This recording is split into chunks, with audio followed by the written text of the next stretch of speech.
অন্য যারা থাকবেন এই বিষয়ে আপনারা বলেছেন যে রাজনৈতিক দলগুলোর সাথেও আপনারা কথা বলবেন, সেগুলোর আসলে কতটুকু অগ্রগতি হলো এবং কি কি পরিকল্পনা?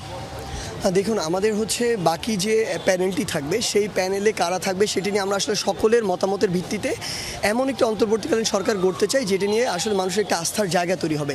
সেই জায়গা থেকে আমরা বিভিন্ন যারা দল রয়েছে, রাজনৈতিক দল, তাদের সাথেও কথা বলার চেষ্টা করছি। অন্তত যেই মানুষটি সেখানে থাকবে তাকে নিয়ে যেন কোনো অভিযোগ না থাকে, সেই বিষয়টি নিয়ে আমরা সবার সাথে কথা বলছি। প্রায় বলা শেষের দিকে। আমরা আজকে হয়তো অল্প কিছুক্ষণের মধ্যে, হয়তো বিকালের মধ্যে আমরা আমাদের এই নামগুলো কনফার্ম করে আসলে প্রকাশ করার প্রক্রিয়াটিতে যাব। তো আশা করি পুরো দেশের মানুষের সামনে অন্তত আমরা এরকম একটি প্যানেল দিতে পারবো যেই প্যানেল নিয়ে এই দেশের অধিকাংশ মানুষের ওই আস্থার জায়গাটি রয়েছে। দেশে তো এখন কোনো সরকার নেই, অ্যাডমিনিস্ট্রেশনও কাজ করছে না। অ্যাকচুয়ালি আমরা দেখছি শিক্ষার্থীরাই বিভিন্ন জায়গায় কিছু দায়িত্বগুলো পালন করছে।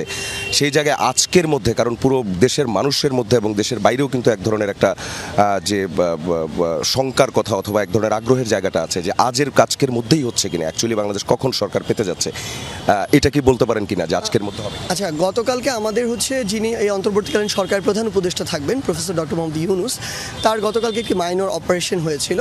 তো তিনি আজকেই দেশে ফিরবেন। আসলে আজকে আমরা আশা করছি তিনি রাতে ফিরবেন অথবা আগামীকালকে ভোরের মধ্যেই তিনি ফিরবেন। সেই জায়গা থেকে আমাদের যে শপথ গ্রহণের যে প্রক্রিয়াটি সেটি আগামীকালকে হয়তো হতে পারে, কিন্তু এই যে পূর্ণাঙ্গ